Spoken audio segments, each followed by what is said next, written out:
మరి నువ్వు వచ్చేసే భూలోకానికి, ఏందిరా ఈ లోకం అడగవా? ఎవరన్నా నన్ను ఇక్కడ తీసుకొచ్చాడు అడగవా? ఎవరు ఒకరు చేస్తారు, ఈ చావుడు ఏందిరా, అందరూ పుట్టేవాళ్ళు చేస్తారు అనగానే అవునా అనుకుంటే ఇంటికి పోతాడు తప్ప ఎందుకు చావాలి అని అడుగుతామా? అంటే నేను కూడా చేస్తాను ఒక రోజైతే. అసలు ఆ మాత్రం దానికి ఎందుకు పుట్టడం? మరి ఈ పుట్టడం దేనికి, సావటం దేనికి, ఏంది, ఎవరు అడగాలే? ఈ ప్రశ్నలకు సమాధానం ఎవరు చెప్తాడో? ఈ ప్రశ్నలు కావాలా వద్దా? కావాలి అని అనుకునేవాడు జ్ఞాని. ఆ జ్ఞానికి కావాలి దేవుడు. ఆ దేవుని వెతకాలి. ఇప్పుడు ఆయన తప్ప ఎవడు ఇవ్వలేడు సమాధానం. కాబట్టి దేవుని వెతకాలా వద్దా? బుర్రున్నోడైతే దేవుని ఎత్తుతాడు ఖచ్చితంగా, బుర్ర లేనోడైతే కాలికి కూర్చుంటే. నీకు అవసరం, నువ్వు జ్ఞానిగా నువ్వు అడగా ఖచ్చితంగా. అందుకోసమే వెతకాలి ప్రతి మనిషి. ఎవరిని? వెతకనివాడు జంతువుతో సమానం. దేవుణ్ణి వెతికినవాడే మనిషి, వెతికేవాడే మనిషి. ప్రపంచ మానవులారా, నీ నిజమైన దేవుణ్ణి వెతుకు. నీ కన్న తండ్రిని వెతుకు. ఏదో మతం, ఇది నా మతం, ఇది నా కులం, ఇది నా అని అనుకోకు. మనుషులందరికీ కులం లేదు, మనుషులకు మతం లేదు. మనుషులందరికీ ఒకే ఒక్క దేవుడు. ఆ ఒకే ఒక్క దేవుడు నీ దేవుడు, నా దేవుడు, మన దేవుడు. అది నుండి చెప్పుకుంటూ వస్తున్నాడు. రే జాగ్రత్తరా, నేను ఇన్ఫర్మేషన్ ఇస్తూనే వస్తున్నాను. నేను ఒక ఆయన్ని పంపించబోతున్నాను, నేను ఒక ఆయన్ని పంపించబోతున్నాను, నేను ఒక ఆయన పంపించబోతున్నాను. మిమ్మల్ని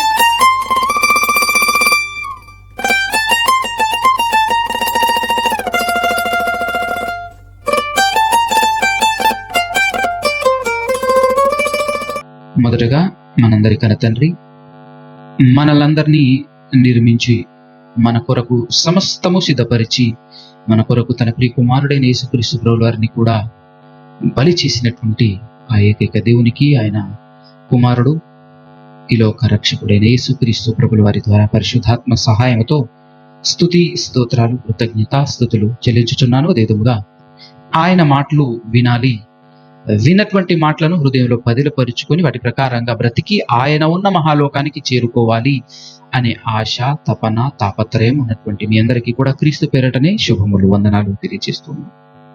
ఇప్పటి వరకు చాలా మంచి సలహా, అద్భుతమైనటువంటి సలహా సహోదరులు అన్నగారు ఇచ్చారు. నిజంగా ఇప్పటి వరకు చదువుకున్నటువంటి వారందరితో నేను ఒకటే రిక్వెస్ట్ చేసేవాడిని, అయ్యా దయచేసి బైబిల్ చదువు. ఎంతో మంది పాస్టర్లు చెప్తా ఉంటారు, వాళ్ళకి అర్థమైంది వాళ్ళు చెప్తారు, కానీ ఎవరు చెప్పినా అలా ఉందా లేదా అని చెక్ చేసుకోవటం అది మన బాధ్యత. ఎవరి ఆత్మకు వారే బాధ్యులు అని చెప్పేసి యేసుక్రీస్తు ప్రభువు వారే ఆ మాట చెప్పి చేతులు ఎత్తేసాడు. ఆ తర్వాత నీ ఇష్టం నాయనా, నువ్వు చదువు, బైబిల్ చదువు, బైబిల్ చదువు అంటున్నప్పుడు చాలా మంది మరి మాకు చదువు లేదు, మా పరిస్థితి ఏంటి అని మాట్లాడుతున్నప్పుడు నేను ఇప్పటివరకు ఇచ్చినటువంటి సలహా ఏంటి అని అంటే, మీ ఇంట్లో మీ అబ్బాయి కానీ, మీ అమ్మాయి కానీ, మీ పిల్లోడు కానీ ఎవరో ఉంటారు కదమ్మా, వాళ్ళ చేత చదివించుకోండి అని చెప్పేవాడిని. కానీ ఈరోజు అన్న చెప్పినటువంటి ఆలోచన అద్భుతమైనటువంటిది. ఏ చర్చి కన్నా వెళ్ళు, నీకు చదువు రాదా? ఆ పాస్టర్ని చూస్తూ కూర్చోకు జీవితాంతం. 10 మంది పాస్టర్లను అడుగు, భలే ఉంటది కదా. 10 మంది పాస్టర్ల దగ్గరికి వెళ్ళి అడుగు ఏంది సంగతి అని. 10 మంది 10 రకాలుగా చెప్పారనుకో, నీకు డౌట్ వస్తుంది కదా, అది ఏంది ఇది అనేటటువంటి ఆలోచనలు నువ్వు వస్తావు. అప్పుడు దేవుడిని అడుగు. దేవుడిని అడిగి, ఇప్పుడు 10 మంది పాస్టర్లను అడిగేటప్పుడు ఏం చేయాలి అని అంటే, అయ్యా నోటితో చెప్పిన బాగుంది కానీ కాస్త చదివి వినిపించరాదు, మీరే ఓపెన్ చేసి చదివి వినిపించండి అని అన్నప్పుడు, చూస్తూ చదివేటప్పుడు తప్పు చెప్పడగా, తప్పు చదవడగా. ఇంతకుముందు చెప్పింది ఒకటి, చదివింది ఒకటి అని అర్థమైంది అనుకో, మనం వాళ్ళని హెడ్ చేయాల్సిన అవసరం లేదు. ఏమయ్యా ఆ రోజు అట్ట చెప్పినావు, ఈరోజు ఇట్ట చదువుతున్నావు అని చెప్పాల్సిన అవసరం లేదు. సైలెంట్గా నువ్వు నిర్ణయించుకో సత్యం ఏంటో, సాగిపో. మంచి ఆలోచన కదా, అద్భుతమైనటువంటి ఆలోచన. 10 మందిని అడగరా, ఒక బస్ ఎక్కాలి అని అంటే ఎంతమందిని అడుగుతాం? అలాంటప్పుడు మరి నిత్య జీవానికి సంబంధించినటువంటి విషయం కదా, ఎంతమందిని అడగాలి? ఎంతమందిని అడిగినా తప్పు. అర్థమవుతుందండి? అందుకోసమే సమస్తం పరీక్షించి మేలైనది చేపట్టండి. జాగ్రత్తగా విందాం. మన పాఠంలోనికి వెళ్తే, భూలోకంలో మనం బ్రతకాలంటే ఏం తినాలండి? ఏం తినాలి? ఆహారము తినాలి కదా. ఇక్కడ ఉన్నటువంటి వాళ్ళందరూ ఆహారం పండించే వాళ్ళేనా, అనగా రైతులేనా? అందరూ ఉండకపోవచ్చు కదా. ఇక్కడ సముద్రం దగ్గర కాబట్టి చేపలు పట్టి బతికేటటువంటి, చేపలు పట్టి అమ్మటం జీవనోపాధిగా చేసుకునేటటువంటి వారు కూడా ఉండొచ్చు చాలా మంది కదా. ఇప్పుడు పంట పండిస్తున్నటువంటి వారు ఎవరైతే పండిస్తున్నారో వాళ్ళే, మీరు పండించారు, మీ బియ్యం మీరే తినండి అనేటటువంటిది ఆలోచన చేయండి. అది మీ బియ్యం మీరు పండించారు కాబట్టి మీరే తినండి అనేటటువంటిది ఏమంటారు అలాంటి వాళ్ళని? బతుకు నాయనా, నువ్వు బతుకుతావేమో అని చెప్పేసి నేను పండించిన బియ్యం నీ దగ్గరికి తీసుకొచ్చిన, తిని బతుకుతావేమో అని.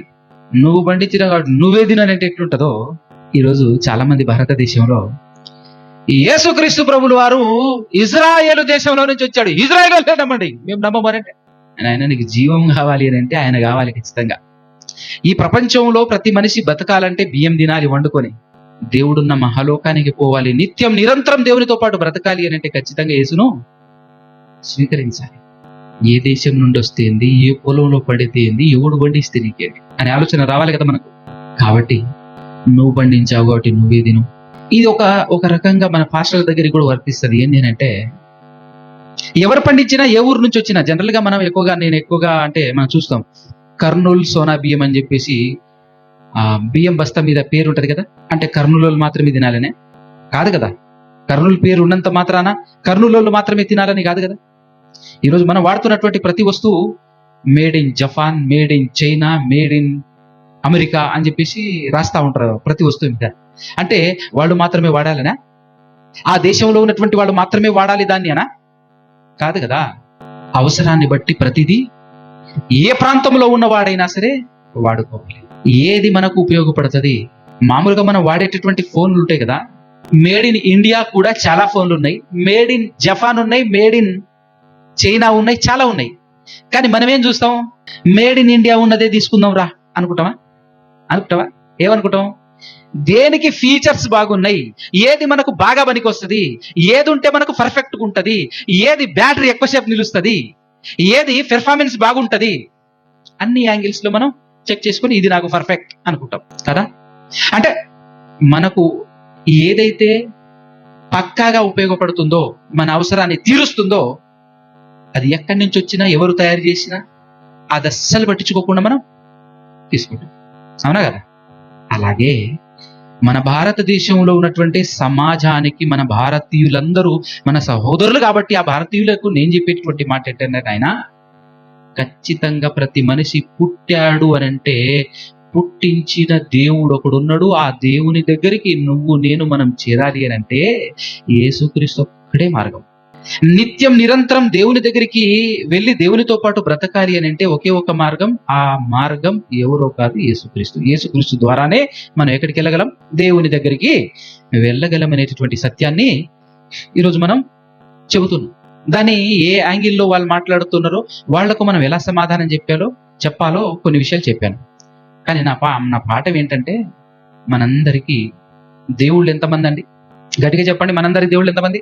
ఏ కులమైనా, ఏ మతమైనా, ఏ ప్రాంతమైనా, ఈ రోజు మన ప్రపంచంలో ప్రధానంగా కనబడుతున్న హిందూ మతం అని, ఒరిజినల్ గా ఆ మతానికి పేరు హిందూ కాదండి, మన భారతదేశానికి ఉన్న పేరు హిందూ. చదువుకున్న వాళ్లకు తెలుసు, చదువుకున్నటువంటి వాళ్ళు లేకపోయినా తెలుసుకోండి జాగ్రత్తగా. చిన్నప్పుడు మనం పాఠ్య పుస్తకాల్లో చదువుకున్నాం, మన భారతదేశానికి 3 పేర్లు. ఒకటి హిందూ దేశం, ఒకటి ఇండియా, మరొకటి భారతదేశం. అది మన దేశానికి ఉన్న పేర్లు. అందుకోసమే చాలా మంది అడుగుతున్నారు, నువ్వు హిందూ అంటే ఎస్ నేను హిందూనని చెప్తా. హిందూ అంటే యా హిందూనే నేను. ఎందుకో తెలుసా? భారతదేశానికి పెట్టబడిన పేరు, ఆ పేరు ఎలా వచ్చిందో కూడా తెలియకుంటే చెప్తా, విను అని నించోబెట్టి చెప్తా. ఎందుకనంటే ఇండస్ అనే నది ఉంది, దాన్ని ఇంగ్లీష్ లో ఇండస్ అన్నారు, తెలుగులో ఏం నది పేరు? సింధు నది. సుల్తాన్లు పరిపాలించేటప్పుడు సి పలకటం రాక హి అన్నారు వాళ్ళు, హిందూ నది అని చెప్పి ఆ నది పరివాహక ప్రాంతంలో బ్రతుకుతున్నవాడు హిందువులు అని అన్నాడు. ఇండియా మన బ్రిటిష్ వాళ్ళు వచ్చి పరిపాలించినప్పుడు ఇంగ్లీష్ లో ఇండస్ అన్నాడు. ఆ ఇండస్ నది ప్రాంతాన్ని ఆసరా చేసుకొని బ్రతుకుతున్నటువంటి వాళ్ళని ఇండియన్స్ అన్నాడు. దాన్ని బట్టి వచ్చినటువంటి పేరే తప్ప హిందూ అనేటటువంటిది ఈరోజు వాళ్ళు కావాలని మా మతం పేరు హిందూ అని పెట్టుకుంటున్నారు కానమ్మా, వాళ్ళ మతం పేరు వాళ్ళకే తెలియదు. కరెక్ట్ అడగండి, ఏంటి ఒరిజినల్ గా మీ మతం పేరు అని అడగండి. అడిగే ముందు మీకు తెలిసి ఉండాలిగా, అవునా కదా? తెలియకపోతే బాగుండదు, మనం తెలుసుకొని అడగాలి. ఒరిజినల్ గా వాళ్ళ మతం పేరు వైదిక మతం. ఏం పేరు? వైదిక మతం. ఇది కూడా ఇరాన్ దేశంలో నుంచి వలస వచ్చిందే. ఏ దేశం నుంచి? ఇరాన్ దేశస్తులే తప్ప they are not Indians, they are not భారతీయులు. వాళ్ళు కూడా వలస వచ్చినటువంటి వాళ్ళే. వలస అనేటటువంటిది మీనింగ్ ఏంటంటే ఒక దేశం నుంచి ఇంకో దేశానికి రావడం. అది మనిషి అయినా, వస్తువైనా, ఏదైనా సరే అవసరాన్ని బట్టి వాడుకోవటంలో తప్పు లేదు. కానీ నేను చెప్తున్నది ఏంటంటే, ప్రతి మనిషికి మరణం తర్వాత జీవితం ఉంది, అవునా కదా? ప్రతి మనిషికి మరణం తర్వాత జీవితం ఉందని తెలుసుకోవాలి. ఏ మనిషికి నాశనం అనేటటువంటిది లేదు. నాశనం అనేటటువంటిది ఉంటే అది ఈ దేహానికి తప్ప ఈ దేహాన్ని నడిపిస్తున్నటువంటి శక్తికి మాత్రం కాదు. ఈ దేహాన్ని నడిపిస్తున్నటువంటి శక్తి, ఆ శక్తికి అంతం ఆరంభం లేదు అని చెప్పేసి శాస్త్రవేత్తలు సైతం నిరూపించేశారు. ఎందుకంటే ఆ నిరూపణలు చదివి వచ్చాను. నేను ఇంజనీరింగ్ చేసి వచ్చాను. అయితే శక్తికి అంతం ఆరంభం లేదు అనగా మనలో ఉన్న ఆత్మ అని మనం పేరు పెట్టుకున్నాం. బల్బును వెలిగించే శక్తికి కరెంట్ అని పెట్టుకున్నట్టు, మనిషిని కదిలించే శక్తి, మనిషి చేత మాట్లాడిస్తున్న శక్తి, మనిషి చేత కదిలిస్తున్నటువంటి ఈ శరీరం, కన్నులు గాని చెవులు గాని అవన్నీ పనిచేస్తున్నాయంటే వాటన్నిటిని పని చేపిస్తున్నటువంటి శక్తి, ఆ శక్తి పేరు ఆత్మ. ఆ ఆత్మకు చావు లేదు. ఆ ఆత్మ ఎక్కడికి వెళ్ళాలంటే దాన్ని కలిగించిన దేవుని దగ్గర నుంచి, ఎక్కడి నుంచి వచ్చింది ఆత్మ అనంటే దేవుళ్ళ నుండి వచ్చింది. దేవుడు ఎవరు అంటే దేవుడు కూడా యేసుప్రభు ఏం చెప్పాడు? యేసుప్రభు దేవుడు ఎవరు అని యేసుప్రభుని అడిగితే ఆ సమరయ స్త్రీ దగ్గరికి వెళ్ళేసి దేవుడి గురించి ఏం చెప్పాడన్నా? దేవుడు ఎవరు? ఆత్మ అన్నాడు. ఆయనలో నుండి వచ్చినటువంటి వారం కనుకనే మనమందరం ఆయనకు పిల్లలం. మనమందరం ఎక్కడికి వెళ్ళాలి? ఒరిజినల్ గా ఈ దేహానికి లేదు మతం, ఆత్మకు లేదు కులం, ఆత్మకు లేదు కులం, ఈ దేహానికి కూడా లేదు కులం. మనం పెట్టుకున్న మనుషులం అజ్ఞానం ఎక్కువైపోయి ఒక మనిషి మరో మనిషిని అణగదొక్కాలి, తక్కువ చేయాలి అనేటటువంటి ఆలోచనలు కలిగి ఈ కులాలు మతాలన్నీ ఏర్పాటు చేసుకున్నాడు. కానీ ఒరిజినల్ గా అయితే దేవుని సముఖంలోకి వెళ్తే ఏ మనిషికి కులం లేదు, మతం లేదు, మనుషులందరూ ఒకటే. ఆ మనుషులందరినీ పుట్టించినటువంటి దేవుడు ఒక్కడే. ఆయన అదృశ్యుడు, నిరాకారుడు, ఆయన అక్షయుడు, చావు పుట్టుకలు లేనటువంటి వాడైనటువంటి ఆ దేవుడు మనందరికీ, మనుషులందరికీ దేవుడు. ప్రపంచంలో ఉన్నటువంటి ప్రతి దేశంలో ఉన్న మనుషులందరికీ ఆ దేవుడు ఒక్కడే. అయితే ఆ ఒకే ఒక్క దేవుడు భూమి పుట్టినప్పటి నుంచి చెప్తున్నాడండి మనుషులకు. భూమి పుట్టినప్పటి నుంచి చెబుతూ వస్తున్నాడు ఒక విషయం. ఏం చెబుతూ వస్తున్నాడు? ఏం చెప్పాలని ట్రై చేశాడు? దేవుడు మన దేవుడు మీ దేవుడు, నా దేవుడు కాదు, మనందరి దేవుడు. ప్రపంచంలో మనిషి అన్న వాళ్ళందరికీ, మనుషులను పుట్టించినటువంటి ఆ దేవుడు ఆరంభము నుంచి చెప్పుకుంటున్నటువంటి మాటలు కొన్ని. అసలు భూమి పుట్టినప్పటి నుంచి ఆయన అనేక సార్లు చెప్పాడు. ఏం చెప్పాడు? కొన్ని మీ ముందు వచ్చేసి నేను పాఠం ముగించాలని అనుకుంటున్నాను. ఏం చెప్పాడు అని అంటే, భూమి మీద మొట్టమొదటగా దేవుడు పుట్టించినటువంటి ఆదాము హవ్వలు మొదటి మనుషులతోనే వాళ్ళు తప్పు చేసిన వెంటనే చెప్పాడు. తప్పు చేసిన తదుపరి వాళ్ళు తప్పు చేయటానికి కారకుడైనటువంటి వాడి దగ్గరికి వెళ్ళి చెప్పాడు. ఈరోజు మనమందరం కూడా ఈరోజు కష్టాలు, బాధలు, కన్నీళ్ళు, ఎన్నో ఇబ్బందులు పడుతున్నాం. దాని అంతటికీ గల కారణం ఎవరో చెప్పండి? తెలియాలి మనకు. ఏదో కష్టపడుతున్నాం, బాధపడుతున్నాం, ఇబ్బంది పడుతున్నాం. ప్రతి చిన్నదానికి, ప్రతి పెద్దదానికి, ప్రతి విషయానికి ఇబ్బంది పడుతున్నాం, కష్టాలు పాలవుతున్నాం. కారణం ఎవరయ్యానంటే మనందరినీ ప్రేరేపిస్తూ, ఇబ్బంది పెడుతూ, దేవుడి నుంచి దూరం లాగుతూ, సంతోషంగా మనల్ని హ్యాపీగా బ్రతకనివ్వకుండా చేస్తుంది ఎవరు అని అంటే వాడే దుష్టుడు, సాతానుడు, అపవాది, రకరకాల పేర్లతో దేవుడు పరిచయం చేశాడు కదా. వాడే మొట్టమొదటి మనుషులైనటువంటి ఆదాము హవ్వల్ని దేవుని మాట విననీయకుండా చేసింది. దేవుని మాటను జబదాటేలా ప్రేరేపణ చేసింది వాడే. కాబట్టి ప్రేరేపింపబడినటువంటి హవ్వమ్మ గారు దేవుడు ఏదైతే తినొద్దని చెప్పాడో ఆ పండు తినేయటంతో చేసింది ఆజ్ఞ అతిక్రమం, పాపం. ఆ పాపం చేయటం వల్ల వచ్చింది శిక్షలు. ఆ శిక్ష వేసే ముందు దేవుడు వీళ్ళిద్దరూ ఆయన మాట విని, అంటే ఆ దుష్టుని మాట విని చేశారు కాబట్టి ఫస్ట్ ఆ దుష్టుని దగ్గరికి వెళ్ళి ఆయనకి ఏం చెప్తున్నాడు ఒక్కసారి 3వ అధ్యాయం ఆదికాండము 15వ వచనం అనుకుంటాను, చదవండి స్పీడ్ గా. మరియు నీకును స్త్రీకిని నీ సంతానమునకును ఆమె సంతానమునకును వైరము కలుగజేసేదను. ఏం కలగజేస్తాను? వైరము కలగజేస్తాను. అది నిన్ను తల మీద కొట్టును, నీవు దానిని మడిమ మీద కొట్టుదు అని చెప్పాను. అది నిన్ను తల మీద కొట్టును అన్న దగ్గర, అది అన్న దగ్గర ఫుట్ నోట్ లో ఏదో ఉంది చూడండి, కింద ఫుట్ నోట్ లో ఎవరి గురించి మాట్లాడుతున్నాడు ఇక్కడ? ఆదిలోనే చెప్పేశాడు దేవుడు. అంటే దేవుడు ఏదో పరిచయం చేస్తున్నాడు మనుషులకు. ఏదో పరిచయం చేస్తున్నాడు మనుషులకు భారతదేశస్తులకు కాదు, అమెరికాలో ఉన్నటువంటి వాళ్ళకి కాదు, మనుషులకు. ఏ దేశంలో ఉన్నా సరే వాడు మనుషులైతే ఆ మనుషులకు చెప్తున్నాడు దేవుడు. ఆది నుంచి ఆరంభించాడు, మొదలు పెట్టాడు చెప్పటం. ఆయన వస్తాడు, మనుషులారా మిమ్మల్ని నా నుంచి దూరం చేయటానికి ప్రేరేపిస్తున్నటువంటి వాడి తల తొక్కటానికి ఒక ఆయన వస్తున్నాడు అని చెప్పేసి దేవుడు ప్రపంచంలో ఉన్న మానవాళికి తెలియజేసే ప్రయత్నం చేస్తున్నాడు. చూడండి జాగ్రత్తగా చెప్తున్నాడా. తర్వాత నాయకుడు మోషే గారు ఆయన దగ్గరికి వచ్చి ఏం చెప్పాడు చూడండి ఒక్కసారి. ద్వితీయోపదేశ కాండము 18వ అధ్యాయం 16, 17, 18 వచ్చిన చదవండి. ద్వితీయోపదేశ కాండము 18వ అధ్యాయము. వారి సహోదరులలో నుండి, మోషే గారితో మాట్లాడుతున్నాడు, వారి సహోదరులలో నుండి నీ వంటి ప్రవక్తను. ఎవరితో మాట్లాడుతున్నాడు ఆయన? వారి అనగానే ఎవరు వాళ్ళు? ఎవరండి వాళ్ళు? ఇశ్రాయేలీయులు. ఒక మాట చెప్తాను ఇశ్రాయేలు గురించి. ఇశ్రాయేలీయులు అంటే ఈరోజు చాలా మంది కర్నూల్లో నుంచి బియ్యం వచ్చింది కాబట్టి కర్నూల్లోనే తినాలి. మూర్ఖత్వం అది. ఇశ్రాయేలులో పుట్టాడు యేసుక్రీస్తు ప్రభువారు కాబట్టి ఇశ్రాయేలులే నమ్ముకోవాలి అనేది కూడా ఏంటది? ఇది అనే కదా, అర్థం కావాలి కదా. సో ఇశ్రాయేలీయులు అనేటటువంటి వారిని దేవుడు ప్రత్యేకపరుచుకొని, ఇశ్రాయేలీయుల కంటే ముందు దేవుడు ప్రత్యేకపరుచుకున్నటువంటి వ్యక్తి ఎవరు? అబ్రహాం గారు ఉన్నారు. అబ్రహాం గారితో కూడా చెప్పాడండి ఈ విషయం. అబ్రహాం గారితో కూడా చెప్పాడు. ఒకసారి అక్కడ ఒక మాట చదివేసి ఇక్కడికి రండి ఒక్కసారి. 22వ అధ్యాయం ఆదికాండం, దీన్ని ఇలా ఉంచేసి 22వ అధ్యాయం ఆదికాండం 18వ వచనం చదవండి. అక్కడ ఏంటి? అబ్రహాము గారు దేవుని మాట విన్నాడట. ఏంటో కాదు నాయనా, నువ్వు బాగా ప్రేమించేటటువంటి నీ కుమారుడు ఉన్నాడు కదా, 100 సంవత్సరాల తర్వాత ఇచ్చానని చెప్పేసి తెగ ప్రేమిస్తున్నావు కదా, ఆయనే నాకు కావాలి, బలిస్తావా అని చెప్పేసి అడుగుతాడు. 1-2 ఆలోచించకుండా బలి ఇవ్వటానికి సిద్ధపడతాడు, వెళ్తాడు. ఇంకా ఆల్మోస్ట్ ఆల్ కట్టేసి బలిపీఠం మీద పడుకోబెట్టేసి చంపటానికి సిద్ధమైపోయి నెక్స్ట్ 1 సెకండ్ లేట్ అయినా చంపేసేటోడు, బలిచ్చేసేటోడు. దేవుడు అది చూశాడు. ఎస్, నువ్వు చేసినట్టే, ఆల్మోస్ట్ ఆల్ నువ్వు నా మాట విన్నావు, అబ్రహమా ఆగు అని చెప్పేసి ఆపిన తర్వాత ఆయనతో మాట్లాడుతున్నమాట. బా, నువ్వు నా మాట విన్నవయ్యా, అందుకోసమే నీతో ఏం చెప్తున్నాను చదవండి. భూలోకములోని జనములన్నీ నీవు నా మాట వినినందున భూలోకములోని జనములందరూ అన్నాడా? ఇశ్రాయేలీయులే అన్నాడా? అప్పటికి ఇశ్రాయేలు లేరు. అద్భుతం. ఉన్నారా ఇశ్రాయేలీయులు అప్పుడు? నామరూపమాలు కూడా లేవు, అంతే కదా. ఇశ్రాయేల్ అనే ఆయన ఎవరు? యాకోబు గారు. యాకోబు గారి తండ్రి పేరు ఏం పేరు? ఇస్సాకు గారు.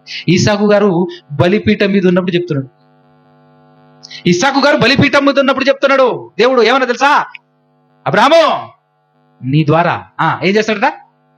భూలోకములోని సమస్త వంశములు, అది భారతదేశమా, చైనానా, జపానా, లేకపోతే ఇంకోట, ఏ దేశమైనా కానీ ప్రతి దేశంలో ఉన్నటువంటి ప్రతి జనాలు, సమస్త వంశములు నీ సంతానము వలన ఆశీర్వదించబడునని. నీ సంతానము వలన ఆశీర్వదింపబడతాయి, నీ సంతానం వల్ల ఆశీర్వదింపబడతాయ్యా అని చెప్పేసి ఎవరితో చెప్తున్నాడు దేవుడు? ఎవరి గురించి చెప్పాడు ఇక్కడ? ఎవరి గురించి చెప్పారండి? ఎవరి గురించి చెప్పాడో మీకు అర్థం కావాలంటే ఒక మాట చదువుకొని మళ్ళా రండి. గలతీ పత్రిక 3:16, గలతీలకు రాసినటువంటి పత్రిక 3:16 స్పీడ్ గా. అబ్రహామునకును అతని సంతానమునకును చేశాడా వాగ్దానములు చేయబడ్డాయి. అదే వాగ్దానము అబ్రహాముకు చేసిన వాగ్దానమే ఇస్సాకుకు చేస్తాడు, ఇస్సాకు గారికి చేసిన వాగ్దానమే యాకోబు గారికి కూడా చేస్తాడు. నీ సంతానం వల్ల ప్రపంచంలో ఉన్న మనుషులందరూ ఆశీర్వదింపబడతారయ్యా. నేను ఆశీర్వదిస్తాను, ప్రపంచంలో ఉన్న మనుషులందరినీ నేనే ఆశీర్వదిస్తాను. ఎవరి ద్వారా అనంటే నీ సంతానం ద్వారా అని అన్నాడు. ఇంతకు ఎవరా అబ్రహాం గారి సంతానం అనంటే గలతీలకు రాసినటువంటి పత్రిక 3:16 ఏం చెప్తున్నాడు చూడండి. అబ్రహామునకును అతని సంతానమునకును వాగ్దానములు చేయబడెను. ఆయన అనేకులను గూర్చి అన్నట్టు నీ సంతానములకును అని చెప్పక ఒక్కని గూర్చి అన్నట్టే నీ సంతానమునకును అనేను. బాగా వినండి, సంతానములకు అని చెప్పలేదట, సంతానమునకు అన్నాడట. అంటే బహువచనం, చాలా మందికి వర్తించే విధంగా చెప్పలే, నేను సింగిల్ వ్యక్తి, ఆ వ్యక్తి గురించి చెప్పాను. ఎవరు ఆ వ్యక్తి? ఆ సంతానం ఎవరు? క్రీస్తు. అబ్బా, రాయబడిందా అది? అంటే ఇప్పుడు అబ్రహాము గారికి బలిపీఠము దగ్గర చెబుతున్నటువంటి మాట, ఇస్సాకును బలిచ్చే సందర్భంలో ఎవరి గురించి చెప్తున్నాడు కదా? సర్పం దగ్గర, ఆదాము కాలంలో సర్పం దగ్గర ఎవరి గురించి చెప్తున్నాడు? యేసుక్రీస్తు గురించి. ఇప్పుడు మోసే దగ్గర ఎవరి గురించి చెప్తున్నాడు? 18వ అధ్యాయం 18వ వచనం చదవండి డైరెక్ట్ గా. వారి సహోదరులలో నుండి వారి సహోదరులలో నుండి నీ వంటి ప్రవక్తను వారి కొరకు పుట్టించెదను. ఎవరి గురించి చెప్తున్నాడు? యేసుక్రీస్తు గురించి. ఎవరిలో పుట్టిస్తానన్నాడు? ఇశ్రాయేలులు. ఎందుకంటే దేవుడు ఇశ్రాయేలులను ఎలా ఏర్పరచుకున్నాడంటే యాజక జనం. ఫర్ ఎగ్జాంపుల్ గా అర్థం కావడం కోసం, ఊరు ఒకటి ఉందనుకో, ఆ ఊరిలో ఒక గుడి ఉందనుకో, ఆ గుడిలో ఊర్లో ఉన్న అందరూ పూజారులుగా ఉంటారా? ఒకటే కుటుంబం ఉంటుందా? కదా. పూజారి ఆయన మాట అందరు వినాలన్నా వద్దా? అలాగే ప్రపంచానికి యాజకులు పూజారులు ఎవరంటే ఇజ్రాయేలీలు. దేవుడు వాళ్ళ ద్వారా మాట్లాడుతున్నప్పుడు మిగతా ప్రపంచంలో ఉన్న జనాలందరూ వినాలన్నా వద్దా? మీ దేవుడే అంటే ఎంత పిచ్చోడు, తెలితోకుడు కదా. అందరూ ప్రపంచంలో ఉన్న ప్రతి జాతి, ప్రతి జనం, ప్రతి దేశం వినాలి వాళ్ళ మాట. ఎందుకంటే వాళ్ళని దేవుడు ఎలా ఏర్పరచుకున్నాడు? యాజక సమూహముగా, యాజక గుంపుగా, యాజక జనాంగముగా ఏర్పరచుకున్నాడు. కాబట్టి వారిలో నుండి ఎవరిని పుట్టిస్తారు ప్రపంచం కొరకు? ఎవరిని? నీ వంటి ప్రవక్తను అంటున్నాడు మోషే గారితో. అయ్యా మోషే గారు, నీలాంటి ప్రవక్త, నువ్వు ఎలాగైతే ఐగుప్తులో నుంచి ఈ ప్రజలందరినీ విడిపించావో అదే విధముగా పాపంలో నుంచి విడిపించబోయేటటువంటి ఒక వ్యక్తిని నేను పుట్టించబోతున్నాను. నీ సహోదరులలో నుండి నేను పుట్టిస్తానని దేవుడు వాగ్దానం చేస్తున్నాడండి. బాగా వినండి. ప్రపంచానికి ఏకైక దేవుడు, మనుషులందరికీ దేవుడైన ఆయన చెబుతూ వస్తున్నాడు. ఆది నుండి మాట్లాడుతున్నాడు. ఆ తర్వాత దావీదు గారి దగ్గరికి వచ్చేసి ఏం మాట్లాడుతున్నాడు? ఒక్కసారి 2వ సమూయేలు గ్రంథం 7వ అధ్యాయం 11వ వచనం చదవండి. 2వ సమూయేలు గ్రంథం 7వ అధ్యాయము 11వ వచనం.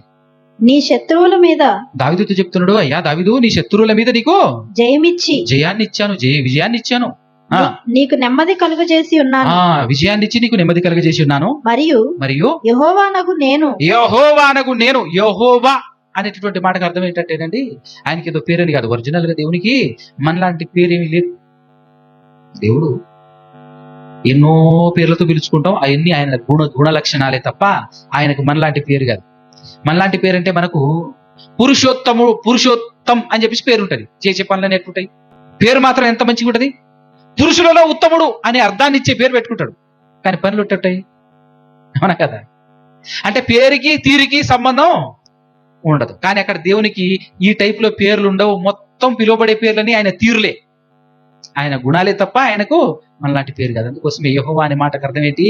ఆయన చావు పుట్టుకలు లేనివాడు అని. అంటే ఆయన ఉన్నవాడు, పుట్టేవాడు కాదు, చచ్చేవాడు కాదు, సావు పుట్టుకలు లేనటువంటి వాడు దేవుడు అనే విషయాన్ని చెప్పే మాటే యెహోవా. యెహోవాను నేను నీకు తెలియజేయనదేమనగా, నీకు తెలియజేస్తున్న విషయం ఏమిటంటే, నేను నీకు సంతానము కలుగా చేయుదును. నీ దినములు తీరి, అంతేనా? నీ దినములు సంపూర్ణములు అగునప్పుడు నీవు నీ పితరులతో కూడా నిద్రించిన తర్వాత నీ గర్భములో నుండి వచ్చిన, ఏమని అర్థం అవుతుందా? నువ్వు నీ దినాలు సంపూర్ణమైన తర్వాత నువ్వు నీ పితరులతో పాటు, అంటే నువ్వు చచ్చి నీ పితరులతో వెళ్ళిపోయిన తర్వాత నీ గర్భములో నుండి వచ్చిన నీ గర్భములో నుండి అని అంటే ఆయన చచ్చిపోయింది, ఆయన గర్భం ఏడు ఉంటుందండి? అవును కదా? ఇది అర్థం కావాలంటే ఇదే అధ్యాయము మరలా రాశారు. ఎక్కడ? మొదటి దినవృత్తాంతముల గ్రంథం 17వ అధ్యాయం. మొత్తం ఇదే అధ్యాయం అక్కడ ఉంటది. మొదటి దినవృత్తాంతముల గ్రంథం 17వ అధ్యాయములో మరలా అక్కడ కూడా 11వ వచనం చదవండి, బాగుంటుంది. నీ జీవిత దినములు తీరి నీ పితరుల యొద్దకు నీవు చేరునప్పుడు నీ కుమారుల వలన కలుగు నీ సంతతిని, అదనమాట. నీ కుమారుల వలన కలిగే నీ సంతతి, నీ కుమారుల వల్ల కలిగే నీ సంతతి అని అంటే అక్కడేమన్నాడు? నువ్వు వెళ్ళిపోయిన తర్వాత నీ గర్భవాసం నుండి అన్నాడు. ఇక్కడ నీ గర్భవాసం అంటే నీ పిల్లల గర్భవాసం నుండి అనేటటువంటి క్లారిటీ ఇక్కడ ఇచ్చాడు కదా. అంటే దీన్ని 2వ సమూయేలు గ్రంథం 7వ అధ్యాయం 19వ వచనంలో అర్థం చేసుకున్నటువంటి దావీదు గారు ఏమని మాట్లాడుతున్నాడు చూడండి ఒకసారి. అర్థం చేసుకున్న దావీదు గారు ఏం చెప్తున్నాడు? ఇంత హెచ్చుగా చేసినదంతయు నీ దృష్టికి కొంచెమై మానవుల పద్ధతిని బట్టి బహుకాలము జరిగిన తర్వాత, ఎంతకాలము? బహుకాలము జరిగిన తర్వాత నీ దాసుడనైన నా సంతానమునకు కలగబోవు దానిని గూర్చి నీవు సెలవిచ్చి ఉన్నావు అంటే ఆయనకు కూడా అర్థమైపోయింది చాలా కాలం తర్వాత జరిగేది ఇది అని. అంటే ఎవరి గురించి మాట్లాడుతున్నాడు ఇక్కడ కూడా? ఒక్కసారి 12వ వచనం చూడండి ఏం చెప్తున్నాడు. 11 దాకా చూశారు కదా. నీ దినములు సంపూర్ణమగునప్పుడు నీవు నీ పితరులతో కూడా నిద్రించిన తర్వాత నీ గర్భంలో నుండి వచ్చిన నీ సంతతిని హెచ్చించి రాజ్యమును అతనికి స్థిరపరచెదను. అది రాజ్యం అతనికి స్థిరపరచెదను. అతడు నా నామము ఘనత కొరకు ఒక మందిరమును కట్టించును. అది ఒక మందిరము కట్టించును. ఎవరి గురించి? అందరం అనుకుంటాం సొలొమోను గారి గురించి అని. సొలొమోను గారు అప్పటికే పుట్టి ఉన్నాడు. దేవుడు ఏమన్నాడు? నువ్వు చనిపోయి తిరిగి వెళ్ళిపోయిన తర్వాత పుడతాడు అని చెప్పాడా? భౌతికంగా దాన్ని కూడా వాడేసుకున్నాడు దేవుడు. తర్వాత సొలొమోను గారు ఏదో కట్టాడు మందిరం, కానీ అందులో దేవుడు నివసించడానికి లేదు. అది పర్ఫెక్ట్ గా చెప్పాలంటే దేవుని మందిరం కాదు, జస్ట్ ఆయన సన్నిధి, ఆయన చూపు నిలిపయ్యా అంటాడు. తర్వాత ఆయన ప్రార్థన చేస్తుంటాడు. కట్టేసిన తర్వాత ఆయనే అంటాడు, యెహోవా ఇందులో ఎలా నివసించగడు, ఆకాశములు సైతం పట్టజాలవే, నీవు ఇందులో ఏడబడతావయ్యా అని ఆయనే చెప్తాడు. అంటే ఇది ఆ మందిరం గురించి కాదు, అతని రాజసింహాసనం నిత్యముగా స్థిరపరిచేదని మాట్లాడుతున్నాడు. అంటే ఎవరి గురించి ఇది పర్టికులర్ గా మనకు అర్థం కావాలి. బహుకాలము గడిచిన తర్వాత అని దావీదు గారు కూడా అన్నారు, నా కుమారుల సంతతి వలన కలుగు, వారి యొక్క గర్భవాసం నుండి రాబో ఒక ఆయన్ని అని చెప్పేసి ఎక్కడన్నాడు? మనకు దినవృత్తాంతాల గ్రంథంలో అన్నాడు. సో దావీదు గారితో కూడా ఏమని చెప్తున్నాడు అంటే ఆయన గురించి కదా. ఆ తర్వాత కీర్తనలోకి వెళ్ళామనుకో, ఇంకా ఏం ఆధారం ఇస్తున్నాడు చూడండి. కీర్తనలో 118వ కీర్తన 22 నుంచి చూడండి. ఇల్లు కట్టేవారు నిషేధించిన రాయి, మూలకు తలరాయి ఆయను, అది యెహోవా వలన. ఎవరి గురించి మాట్లాడుతున్నాడండి? ఎవరా మూలకు తలరాయి? ఎవరా ముఖ్యమైన రాయి? ఎవరి గురించి మాట్లాడుతున్నాడు దేవుడు కదా. అది యెహోవా వలన కలిగినది. కంటిన్యూషన్. అది మన కన్నులకు ఆశ్చర్యము. ఇది యెహోవా ఏర్పాటు చేసిన దినము అంటున్నాడు చూడు. దినాన్ని కూడా కొద్దిసేపు అట్లా పట్టుకోండి దాన్ని. యెహోవా ఏర్పాటు చేసిన దినము, దీని యందు మనము ఉత్సహించి సంతోషించుదము. యెహోవా దయచేసి నన్ను రక్షించుము. యెహోవా దయచేసి అభివృద్ధి కలిగించుము. యెహోవా పేరట వచ్చువాడు ఆశీర్వాదం అందును గాక. ఎవరి గురించిది? యేసు ప్రభు గురించి. కంటిన్యూషన్. యెహోవా మందిరములో నుండి మిమ్మును దీవించుచున్నాము. యెహోవాయే దేవుడు. ఆయన మనకు వెలుగును అనుగ్రహించి ఉన్నాడు. ఏమి అనుగ్రహించాడు? వెలుగును అనుగ్రహించాడు. ఉత్సవ బలి పశువును త్రాళ్లతో బలిపీఠపు కొమ్ములకు కట్టుడి. ఎవరి గురించి అండి ఇది? అర్థం కావటం కోసం ఎవరి గురించి అని అర్థమైతే చాలు కదా. ఇన్ఫర్మేషన్ ఇచ్చుకుంటూ వస్తున్నాడు చూడండి. ఇకపోతే యెషయా గ్రంథంలో కుప్పలు తెప్పలుగా ఉంటదండి. యెషయా గ్రంథంలో చాలా ఉంటాయి, కానీ అన్ని వద్దు మన సమయానుకూలత బట్టి. ఒక్కటి చూద్దాం. 42వ అధ్యాయం యెషయా గ్రంథం 42వ అధ్యాయము 1 నుంచి 7 వరకు చూద్దాం. 1 నుంచి 7 వరకు చదవండి, బాగుంటది. ఇదిగో నేను ఆదుకొను నా సేవకుడు, నేను ఏర్పరచుకొనిన వాడు. ఎవరండి? ఎవరిని ఏర్పరచుకుంటున్నారు? ఎవరిని ఆదుకుంటున్నారు? ఏంది అసలు? ఏం చెప్తున్నాడు? ఎవరి గురించి చెప్తున్నాడు? ఏమైనా అర్థమవుతుందండి? ఎవరి గురించి మాట్లాడుతున్నాడండి? మనకు గ్రంథం అర్థం కావాలి. ఇందాక అన్న చెప్పిండు కదా, ఏమని? మనకు ప్రామాణిక గ్రంథం ఉందా లేదా? నేను ఎందుకు కష్టపడి ప్రతి వచనం ఎందుకు చూపిస్తున్నాను అని అంటే, మరి నన్ను కూడా మీరు నమ్మొద్దు. ఇందాక అన్నగారు చెప్పిన లెక్కల ప్రకారం, అవునా కదా? నేనే కాదు ఇక్కడ నిలబడిన ఎవ్వని మీరు నమ్మటానికి లేదు. చెప్పినటువంటి మాటలు అలాగ ఉన్నాయా లేదా అని చెప్పేసి బైబిల్ ఓపెన్ చేసేసి చెక్ చేసుకోవాలి, చూసుకోవాలి. ఏమంటున్నాడు? ఇదిగో నేను ఆదుకోను నా సేవకుడు అని దేవుడు మాట్లాడుతున్నాడు. దేవుడు ఒక సేవకుడిని ఆదుకుంటాడట. ఎవరు ఆ సేవకుడు? ఎవరి గురించి మాట్లాడుతున్నాడు? కంటిన్యూషన్ చూద్దాం. నేను ఏర్పరచుకును వాడు నా ప్రాణమునకు ప్రియుడు, అతని యందు నా ఆత్మను ఉంచి ఉన్నాను. అతడు అన్యజనులకు న్యాయము కనబరుచును. అతడు కేకలు వేయడు, అరవడు, తన కంఠస్వరము వీధిలో వినబడనీయడు. నలిగిన రెల్లును అతడు విరవడు, మకమకలాడుచున్న జనపనార ఒత్తిని ఆర్పడు అని మత్తయి సువార్త 12వ అధ్యాయం 17 నుంచి 20 వరకు ఆయన గురించి స్వయంగా యేసుక్రీస్తు ప్రభువు వారే ఇది నా గురించి యేషయా ప్రవక్త చెప్పాడు అని చెప్పేసి ఆయనే మాట్లాడతాం. రాసుకోండి కావాలంటే తర్వాత, ఓకేనా? ఇంకా కంటిన్యూషన్ ఏం చెప్తున్నాడు అని అంటే, భూలోకమును 6-7 వచనాలు చూద్దాం. గుడ్డి వారి కన్నులు తెరుచుటకును, బంధింపబడిన వారిని చెరసాలలో నుండి వెలుపలికి తెచ్చుటకును, చీకటిలో నివసించు వారిని బందీ గృహములో నుండి వెలుపలికి తెచ్చుటకును, యెహోవా నగు నేనే నీతి విషయములో నిన్ను పిలిచి నీ చెయ్యి పట్టుకొని ఉన్నాను అని ఎవరితో మాట్లాడుతున్నాడు దేవుడు? యేసు ప్రభును పిలిచింది దేవుడు, యేసు ప్రభును ఏర్పాటు చేసింది దేవుడు, యేసు ప్రభును ఆదుకున్నది దేవుడు. నీతి విషయంలో యేసు ప్రభును పిలిచి ఆయన చేయి పట్టుకున్నది దేవుడు. తర్వాత ఏమన్నాడు? నిన్ను కాపాడి ప్రజల కొరకు నిబంధనగాను అన్య జనులకు వెలుగుగాను నిన్ను నియమించి ఉన్నాను. నిన్ను కాపాడి ప్రజల కొరకు నిబంధనగాను అన్య జనులకు వెలుగుగాను నిన్ను నియమించి ఉన్నాను. ఎవరిని? యేసుక్రీస్తు ప్రభువుని. గుర్తుపెట్టుకోండి, ఇవన్నీ గుర్తుపెట్టుకోండి. అద్భుతమైనటువంటి విషయం మనకు అర్థం కావాలి. అనేక పుస్తకాలలో ఉన్నటువంటి అన్ని పుస్తకాల్లో నుంచి చూపించవచ్చు, కానీ కొన్ని కనెక్ట్ అయ్యే విధంగా. మీకా గ్రంథం 5:2 చూడండి ఒకసారి. బెత్లెహేము ఎఫ్రాతా యోదావారి కుటుంబములలో నుండి నీవు స్వల్ప గ్రామమైనను నా కొరకు ఇశ్రాయేలీయులను ఏలబోవువాడు నా కొరకు. ఎవరి కొరకు? దేవుని కొరకు ప్రజలను పరిపాలించబోయేటటువంటి అధిపతి నీలో నుండి వస్తాడు. ఎవరు చెప్తున్నది మాట? దేవుడు ప్రపంచానికి తెలియజేస్తున్నాడు. మరొక్క మాట చూపించి నేను కంక్లూజన్ లోనికి వెళ్తాను. జకరియా గ్రంథము 6వ అధ్యాయం 12వ వచనం చూడండి. జకరియా గ్రంథం 6వ అధ్యాయం 12వ వచనం. అతనితో ఇట్లనుము, సైన్యములకు అధిపతియగు యెహోవా సెలవిచ్చినదేమనగా, చిగురు అను ఒకడు కలడు, అతడు తన స్థలములలో నుండి చిగుర్చును, అతడు యెహోవా ఆలయము ఇందాకలా నా ఆలయం కడతాడు, యెహోవా నామ ఘనత కొరకు అతడు మందిరము కట్టును అని చెప్పేసి 7వ అధ్యాయం 2వ సమూయేలు గ్రంథంలో చూసామా? అంటే అప్పటికి ఇప్పుడు ఈ మాట జకరియా గారు రాసే సమయానికి సొలొమోను గారి మందిరం ఉంది, కట్టబడే ఉంది. అయినప్పటికీ యెహోవా ఆలయం కట్టేవాడు ఇంకా రాలేదు, వస్తాడు అనే మాటే ఇక్కడ మాట్లాడబడతా ఉంది. చూడండి, చిగురు అని ఒకడు గలడు, అతడు తన స్థలములలో నుండి చిగుర్చును, అతడు యెహోవా ఆలయము కట్టును, యెహోవా ఆలయము కట్టును, అతడు ఘనత వహించుకొని సింహాసనాసీనుడై ఏలుతడట. సింహాసనాసీనుడై అతడు యాజకత్వము కూడా చేస్తాడట.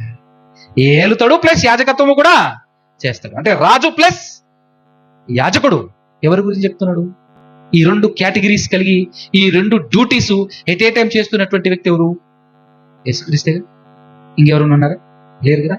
ఇప్పుడు ఆది నుండండి, బాగా వినండి, మన దేవుడు, మన అందరికన్నా తండ్రి అయిన దేవుడు మనుషులందరినీ పుట్టించి మనుషుల కొరకు సమస్తమును నిర్మాణం చేస్తూ మనుషుల కొరకు పంచభూతములను ఏర్పాటు చేసినటువంటి దేవుడు మనుషులతో చెప్తున్నాడా లేదా? ఎప్పటి నుంచి చెప్పుకుంటూ వచ్చాడు? ఆది నుండి చెప్పుకుంటూ వచ్చాడండి. మాకు చెప్పలేదు, ఇశ్రాయేలులకు చెప్పాడు, ఆ గ్రంథంలో రాశాడు, ఈ గ్రంథంలో రాశాడు. నువ్వు చదువుకున్న చదువు భారతదేశంలో రాశారా? పోయి చదువుకోవట్లే, అవునా కదా? డిగ్రీలు, పీజీలు, పిహెచ్డీలు చదువుతున్నవే, ఏ పుస్తకమైనా ఇక్కడ రాయబడిందా? మరి ఎందుకు పరిగెత్తుకొని వేలు ఖర్చు పెట్టేందుకు చదువుకుంటున్నావు? పొట్టకుట్టి కోసమా? అంతే కదా. మరి పొట్టను పోషించుకోవడానికి దేశ విదేశాలకు వెళ్ళి చదువుతున్నావే, ఎక్కడెక్కడో ఎవడెవడో రాసినటువంటి పుస్తకాలు చదువుతున్నావే.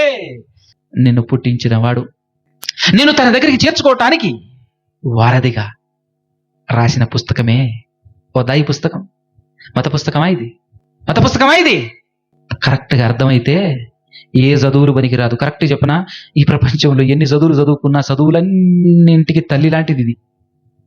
నేను అబద్ధం చెప్తున్నాను, ఏదో చెప్పడానికి, ఏదో హెచ్చించడానికి, గొప్ప చేయడానికి చెప్పట్లేదు. నేను చెక్ చేసుకో. చదువు ఏడ పుట్టిందిరా, ఎక్కడి నుంచి పుట్టిందని అడుగు.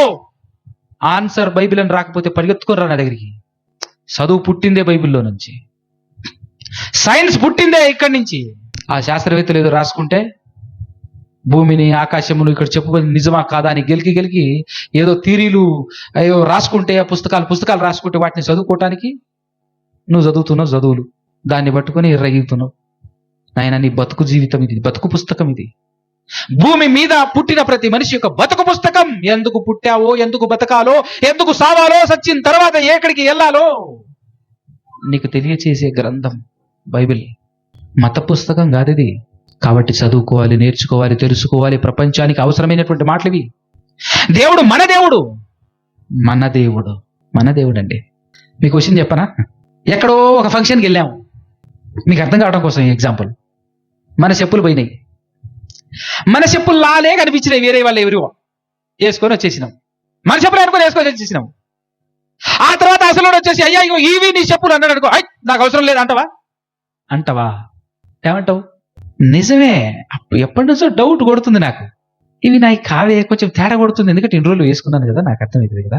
నా చెప్పులు ఇప్పుడు నా చెప్పులు ఫైనల్గా దొరికినాయి, అప్పుడు హత్తుకోవాలన్నా వద్దా, తీసుకోవాలన్నా వద్దా?